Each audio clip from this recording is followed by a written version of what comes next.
በመቸኮላችን ምክንያት የምናጣው በጣም ብዙ ነገር አለ። በክፉ ሰዎች ላይ ሲፈረድባቸው ዛሬ ካላየን ብለን ሃይማኖቱን የሚክድ ሰው ማለት እንዲያሉ የቀደሱ ነው ክርስቲያንን የሚሉ ይሄ ሰው የቅዳሴ ይግባና እግዚአብሔር ካልቀሰፈው እኔ ሃይማኖቴን እክዳለሁ። ክርስቶስ እርግማናችንን አስወገደልን ከማለት በፊት ድንግል ማርያምን መረጣት ማለት ይቀርል። እግዚአብሔር ደግሞ ኃጢአተኛ ካህንን ቤተ መቅደስ ላይ ወዲያው አይቀስፍም። ለምን? ምዕመናን እንዳይሰናከሉ፣ ቤተ ክርስቲያን የአሕዛብ መሳቂያ እንዳትሆን። እንደምታስታውሱት ቅዱስ ጳውሎስ ምን ይላል? የሴት ሁሉ ራስ ወንድ ነው ይላል። ስትለብሱ ራሱ እኮ ወንዶች ስለናንተ ምን እንደሚያስቡ እያሰባችሁ ነው የምትለብሱት ማለት ነው። ለአንድ እረኛ ለክርስቶስ አንድ መንጋ ለመሆን የበቃ ነው በዚያች መሰላል ነው።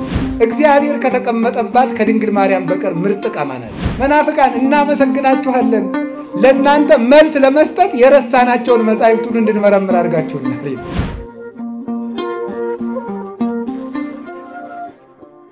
ምልክት ያላቸው በጎች ለያዕቆብ፣ ምልክት የሌላቸው በጎች ለላባ። ኦሪት ዘፍጥረት ምዕራፍ 30 የምናገኘው ኃይለ ቃል ነው። ይህንን ኃይለ ቃል በዘመኑ ሳይኖር ለቅዱሳን እግዚአብሔር በሚሰጠው መንፈሳዊ ዓይን ተቃኝቶ የጻፈልን አባታችን ሙሴ ነው። ያዕቆብን ሁላችሁ ታውቁታላችሁ። የይስሐቅ ታናሹ ልጅ ነው። ያዕቆብና ኤሳው ይዋደዳሉ። ኤሳውን ይስሐቅ ይወዳል። ርብቃ ያዕቆብን ትወዳለች። ኤሳው አደን ያድን ነበረ። እያደነ አባቱ ይስሐቅን ይመግብ ነበረ። ያዕቆብ ደግሞ በቤት ውስጥ ለእናቱ ውሃ እየቀዳ እሳት እያነደደ ይውል ስለነበረ እናቱ ርብቃ የምትወደው ያዕቆብን ነው። እናቶቻችን በቤት የሚረዳቸውን ይወዳሉ። አባቶቻችን በውጭ የሚረዳቸውን ይወዳሉ። ከዚህ የተነሳ ሲሆን ለያዕቆብ ብኩርና አልነበረውም፣ ታናሽ ነው። ለኤሳው ብኩርና አለው። ብኩርና የታላቅ ልጅ ወይም የመጀመሪያው የእናቱን ማህፀን የሚከፍት በኩር ይባላል። አለቃ ማለት ነው። አለቃ የበላይ ራስ አዛዥ ማለት ነው። በኩር ማለት ነው። መጀመሪያ ለተወለዱ ልጆች እግዚአብሔር የሰጠው ስልጣን ነው። ይሄ የሃይማኖትና የበረከትም ምልክት ነው። ይህንን ሲሆን እንግዲህ ከዕለታት አንድ ቀን ኤሳው አደን ውሎ ሲመጣ ያዕቆብ ምስር ንፍሮ ዳቦ በሽሮ እየበላ አገኘው። ስጠኝ ምበላው አለው። ብኩርናህን ስጠኝ አለው። ታላቅነት ማለት ነው። ታላቅነት፣ በረከት፣ የበላይነት ማለት ነው። የእግዚአብሔር ሰው የመሆን ምስጢር ማለት ነው። አይ ምን ብኩርና ትለኛለህ? በዚህ ብኩርናዬ ምን ተጠቅሜበታለሁ መሰለህ? ውሰደው አለው። የእግዚአብሔርን ስም ጥራና በመሐላ ስጠኝ አለው። ምሎ አስረከበው። ትዕግስት አጥቶ ነው። ትንሽ ቢቆይ ኑሮ እናቱ መታ ትሰጠው ነበረ። በመቸኮሉ ግን ክብሩን ለምስር አጥቷል ማለት ነው። በመቸኮላችን ምክንያት የምናጣው በጣም ብዙ ነገር አለ። በጣም ዓለምን የሚያውካት አሁን ችኮላ ነው። ቸኩሎ ማግባት፣ ቸኩሎ መመንኮስ፣ ቸኩሎ መብቃት፣ ቸኩሎ ቅዱስ መሆን ያምራችኋል አይደል? እናንተ ራሳችሁ ሱባኤ በሄዳችሁ በሶስተኛው ቀን ክንፍ አውጥቼ እንደሆነ ብላችሁ ጉያችሁ መዳሰስ ነው የምትጀምሩት ማለት ነው። በቃ ቸኩሎ መምህር መሆን ይሄ ሁሉ ማለት ነው። እንደዚህ ያለው ቸኩሎ መናገር፣ መረጋጋትን ማጣት የእግዚአብሔር ሰዎችና የሰይጣን ሰዎች ምልክት አንደዋችሁ ችኮላና መረጋጋት። ሊቃውንቱ ምን ይላሉ? ለመናፍቃን ህድአት የላቸውም።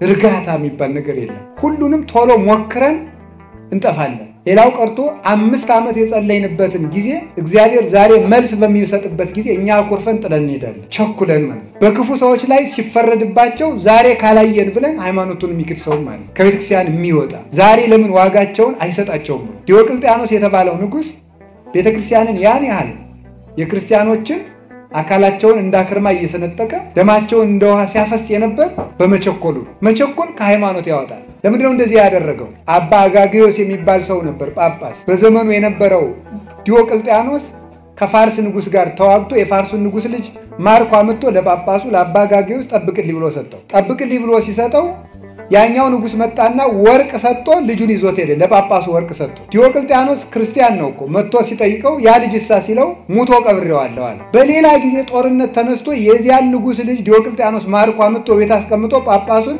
ያ ልጅሳ አለው ሙቶ ቀብሬዋለሁ አለ። ለካ እንዲያሉ እየቀለዱ ነው የሚቀድሱት፣ እንዲያሉ የቀደሱ ነው ክርስቲያንን የሚሉ።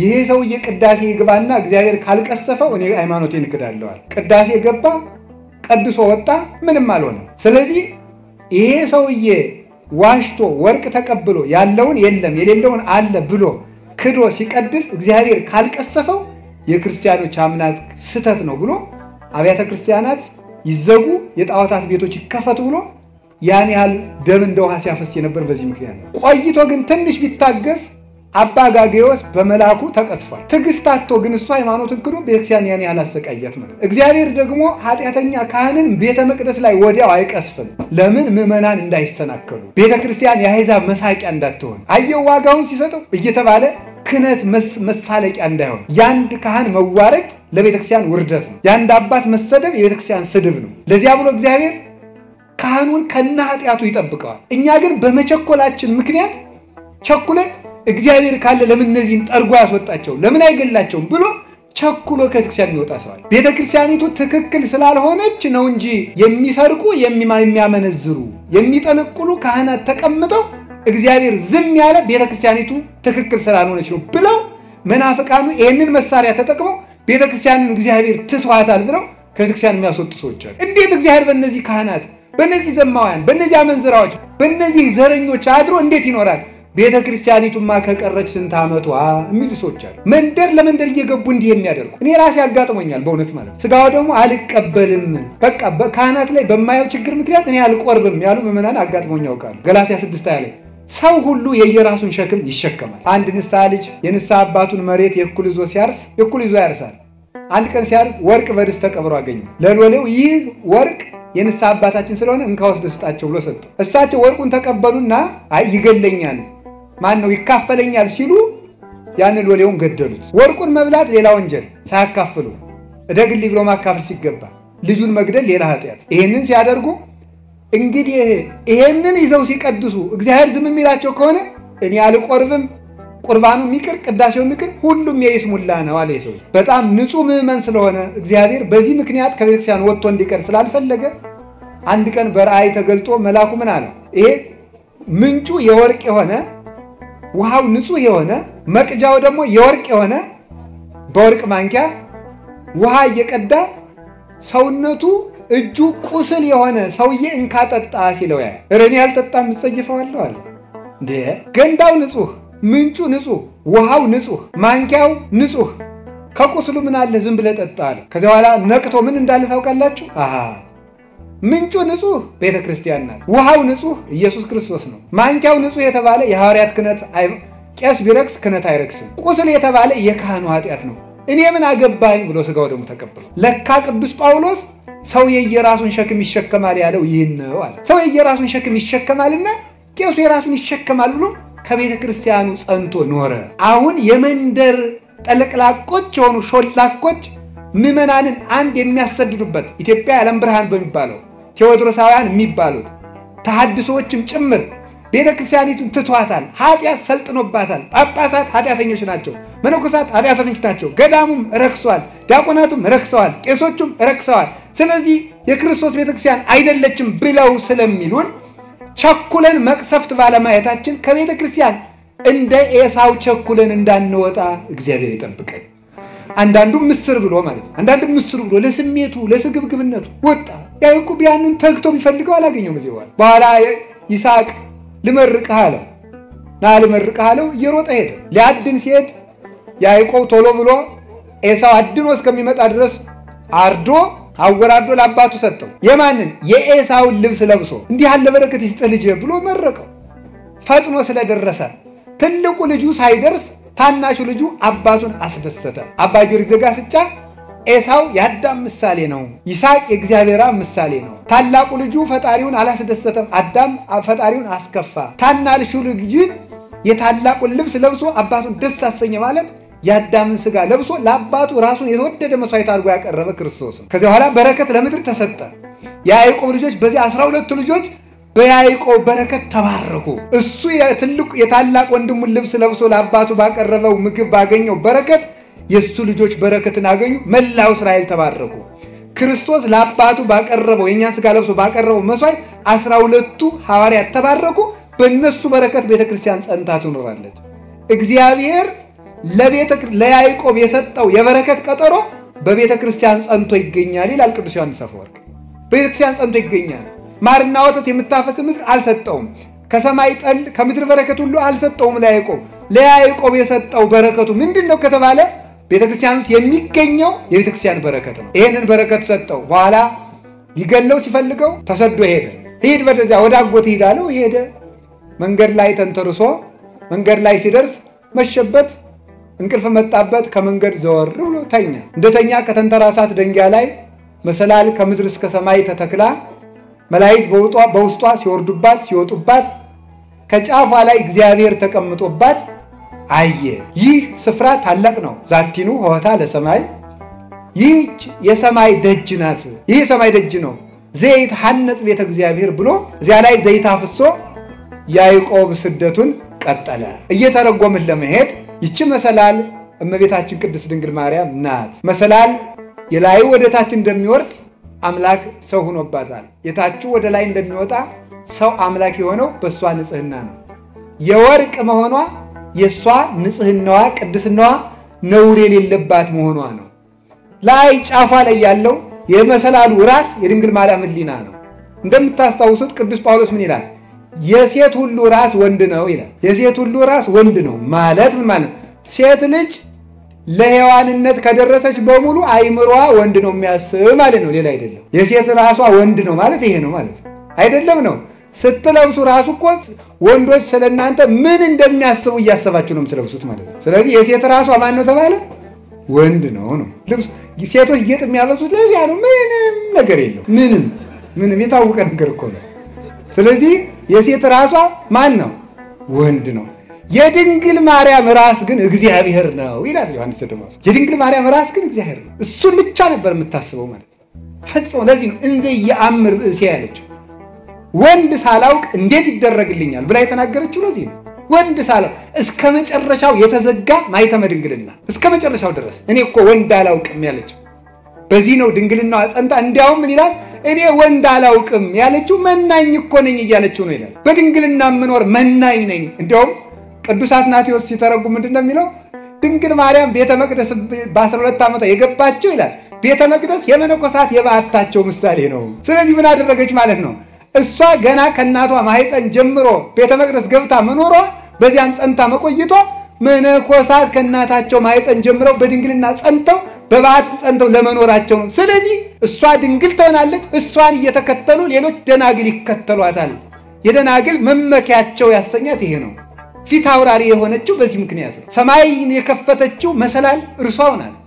ሰማይን የከፈተችው መልአክን ከሰው ጋር ያነጋገረች፣ ሰውን ከመላክ ጋር ያደጋገረች፣ መልአክ ወደ ሰው ወጣባት። ያዕቆብ ከስሯ የተኛባት ማለት ድንግል ማርያም ተስፋ እያደረገ መሞቱ ነው። ከስሯ የተኛው ማለት ነው። ለዚህ ነው እኛ ስዕል ስንስል የኢትዮጵያ ቤተክርስቲያን ስዕል ስትስል ዘከመተ ማኅፀንም ይባላል። አታች ላይ የሚተኛ ሰው እያይታችኋል። ከመቤታችን ስዕል ስር እዛ ላይ ይተኛል። እመቤታችን እያዩት የተኙ የሞቱ አባቶቻችን ናቸው። ሁሉም ተስፋቸውን ሳያገኙ ሞቱ ያለው ቅዱስ ጳውሎስ ስለዚህ ነው። ሁሉም ተስፋቸውን ሳያገኙ ሞቱ። እሷን ተስፋ እያደረጉ ሞቱ፣ አረፉ። ሀላዩ ከጫፏ ላይ ያለው ንጉሥ ተስፋ እያደረጉ ሕያው እግዚአብሔር መላእክትን ወደ ታች አወርዳ ሰውን መላክን ሰው አድርጋ አንድ ማህበር ወይ ከውኑ አሃደ መርኤተ ለአሐዱን ወላዊ ለአንድ እረኛ ለክርስቶስ አንድ መንጋ ለመሆን የበቃ ነው። በዚያች መሰላል ነው። ይህንን ይዞ ነው ቅዱስ ቄርሎስ መናፍቅም አንዳንድ ጊዜ ይነሳ እመቤት ይነሳ ጥሩ ነው። እንዲያውም ቅዱስ ዮሐንስ አፈወርቅ ይላል መናፍቃን እናመሰግናችኋለን ለእናንተ መልስ ለመስጠት የረሳናቸውን መጻሕፍቱን እንድንመረምር አድርጋችሁናል። ጠቀማችሁን እሰይ ኑ ይላችኋል። ኑ እንመልስላችኋለን። ስለዚህ ምንድን እነዚህ እና ቅዱስ ቄርሎስ ለንስጥሮስ መልስ ለመስጠት በተሰበሰቡበት ጉባኤ ምን አለ? ንስጥሮስ ድንግል ማርያምን ተሳድቦ ለሱ መልስ ሰጥቶ ሲሰበሰቡ መለወጥ የሌለበት ድንግልና ያላት ምርጥ ቃይቱ ማርያም ሰበሰበችን ይላል። ምርጥ ቃይሏችኋል እኮ ውድ ነገር የሚቀመጥበት ነው። እግዚአብሔር ከተቀመጠባት ከድንግል ማርያም በቀር ምርጥ ቃ ማን አለ? ምርጥ ቃይቱ ማርያም አምላክን የያዘች ምርጥ ቃ ውዲቱ ቃ እሷ ናት። በዓለም የማትለወጥ እሷን ነው። ስለዚህ እቺ እመቤታችን የጉባኤያችን እመቤት ናት። ለዚህ ነው ሰላም ለኪ እንዘን ሰግን ለኪ ማርያም ምን አስተበቋቂ ማህበረነ ዮም ድንግል ባርኪ ምን ይላልስ ማህበራችን ባርኪ የማህበር እመቤታችን የጉባኤ እናት እመቤታችን ታች ያዕቆብ አለ ከላይ መልአክ ይወርዳል ሰውና መልአክ አንድ ላይ እንዲሰበሰብ በቤተልሔም እንዲሰበሰብ ያደረገቻቸው ሰማይ ማርያም ናት እሷ ናት እመቤታችን ያዕቆብን ርስት የወደደ ለርስቱ መረጠን አለ ያዕቆብን ርስት የወደደ ለርስቱ መረጠን ሲል ቅዱስ ዳዊት ያቺ ያዕቆብ ወት እኮ ክርስቶስ ከድንግል ማርያም የነሳት ሥጋ ናት አለ እንዲህ አድርጎ እግዚአብሔር የመረጠን ለርስት የተመረጥንባ አበው ደግሞ ስለዚህ ምን አሉ አባቶቻችን ደግሞ ሌላ የተረጉሙታል አይ መሰላል ሁለት ነው ያለው እንደዚህና እንደዚህ ያለ ሁለት የቆመ ነገር አለው እነዚህ ሃይማኖትና ምግባር ናቸው ሃይማኖትና ምግባር ናቸው አማን ላይ ያሉት እርከኖቹ እነትትና እነንጽህና እነቅድስና እነየዋሃት ናቸው በዚያ የሚወጡት መላእክት ደግሞ መምህራን ናቸው ብሉይና ሐዲስ ናቸው ይላሉ ሁለቱ እነዚህ ብሉይና ሐዲስን ቋሚ እንጨት ያረጉና እነትትነን እርከን ያረጉና እነፍቅርን እርከን ያረጉና እነንጽህናን እርከን ያረጉና በእመቤታችን ምስጢር ከእግዚአብሔር የምስጢር ባይ ይቀዱና እንደገና በሷ መሰላልነት አውርደው ምስጢር የሚቀዱ ሊቃውንት እነዚህ ምን ይባላሉ የሚወጡ የሚወርዱ መላእክት ይባላሉ እንድንወጣና እንድንወርድ ያበቃችን ማለት እመቤታችን ተመልከቱ ምቅዳህ ዘምስጢር ያላት ቅዱስ ያሬድ ለዚህ ነው የምስጢር መቅጃ አላት ተመልከቱ ውሃን በምን ይጠጡታል በመቅጃ ውሻ ከሆንክ ደግሞ ተጎንብሰህ ተጠጣለህ ሰው ከሆንክ ግን በመቅጃ ትጠጣለህ ድንግል ተጎንብሰው የሚጠጡትን ለጦርነት እንዳትወስዳቸው እኮ ነው ራስ የጠጣለው የሚለው ነው በእጁ ሳይሆን ተጎንብሶ የሚጠጣው እንዳትወስደው ብሎታል ጌዲዮን የምስጢር መቅጃዋ እመቤታችን ናት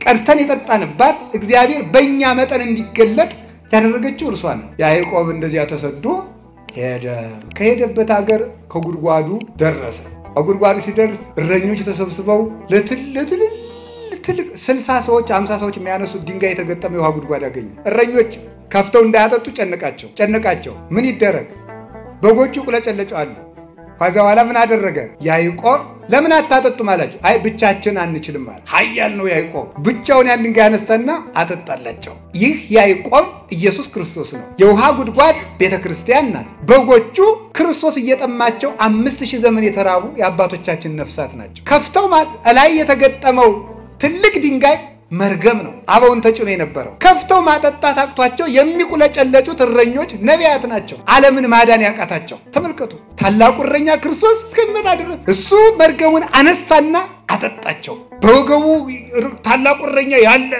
ተመልከቱ ያለው ያዕቆብ እስኪመጣ ድረስ ሁሉ አልተከፈተም ክርስቶስ እስኪመጣ ድረስ የምህረት ይቅርታ አልተሰጠም እርግማን በላያችን ላይ ነበር እርግማናችንን አንከባሎ አያችሁ ልብበል የእርግማኑን ድንጋይ ከማንሳቱ በፊት ምን አይቷል መሰላሏን አይቷል ክርስቶስ እርግማናችንን አስወገደልን ከማለት በፊት ድንግል ማርያምን መረጣት ማለት ይቀድማል ለዚህ ነው አባቶቻችን ያዕቆብ ከፍቶ አጠጣ ከማለት በፊት እረኞቹ ይቁለጨለጩ ነበር ማለት ይቀድማል እንዲካውንት ነው ይተረጉሙታል እንዲህ ብለው ይተረጉሙታል ሰው ከነገረ ክርስቶስ አስቀድሞ ነገረ ማርያምን መማር አለበት ከነገረ ማርያም አስቀድሞ ትንቢተ ነቢያትን መማር አለበት ያሉ ለዚህ ይሄን ያላወቀ ሰው ከክርስቶስ መድረስ ፈጽሞ አይችልም መሰላሊቱን ሳታይ አጉድጓዱ እንደብለ ትደርሳለህ ድንግል ማርያምን ትተ ያዕቆብ ከከፈተው ጉድጓድ መጠጣት አትችልም መሰላሏን ሳታይ አይቻልም ይሄ ቀደም ተከተል የክርስቶስ የስጋው የጎዳና እዚያ በኋላ ሄደ ራሔል እየሮጠች መጣች ነው ከጉድጓዱ ራሔል እየሮጠች መጣች አንቺ የማንሽ እኔማ የላባ ነኝ ወንድሜ ነው ይሄ ሳላት ወንድሜ ነው ይሄ አብራት ከገባ በኋላ ራሔልን አጋባኝ አለው እሺ አለ ራሔልን አጋባኝ ሲለው እሺ አለና አውቆ ትልቅ ይያለ ትንሽ አይዳርም ታላቂቱ ሊያ እንደው መልኳ የዚያን ያህል ነው እሷ እንዳረለት ሰርጎ ዓለም ቀለጠ ተብሎ ስትታይ ማናት ሊያ ራሔልን ብሎ ወዶ ሊያ ለፍቶ ሊያ እግዚአብሔር ውጭ ተለፍቶ ተነግዶ መጨረሻ ላይ ሊያ ነው ሲነጋ ማለት ሲነጋ ያው ዛላ እንዴት ላርጋ ነው 7 ዓመት ተገዛልኝ 7 ዓመት ተገዝቶ ማን ይሰጠዋል ሊያ 7 ዓመት ተገዝቶ ሊያን ከሰጠው በኋላ እንዴት እንዲታርገኛለህ ሲለው ትልቅ ይያለ ትንሽ አይዳር ማለት እንደገና ደግሞ 7 ዓመት ተገዛና ራሔልን ልጨምርላል እንደገና 7 ዓመት ከተገዛ በኋላ በልደሞዝ ይስጠኝና ወደ ሀገር ልመለስ ሲለው እንደገና 7 ዓመት ስንት ዓመት ተገዛ ያዕቆብ 21 ዓመት ተገዛ ግን ያዕቆብ ራሔልን ይወዳት ነበርና ለያዕቆብ ጥቂት ቀን ሆነለት ይላል በያዕቆብ ውበት ምክንያት 21 ዓመት እንደ ቀን ተቆጠረ ራሔል መንግስተ ሰማያት ናት ይላሉ ሊቃውንቱ ስለ መንግስተ ሰማያት ውበት የብዙ ዓመት መከራ እንደ ጥቂት ቀን ይቆጠራል። ያዕቆብ መከራውን ያልሰለቸው የሚወዳትን ራሔልን ስለሚያውቅ ነው።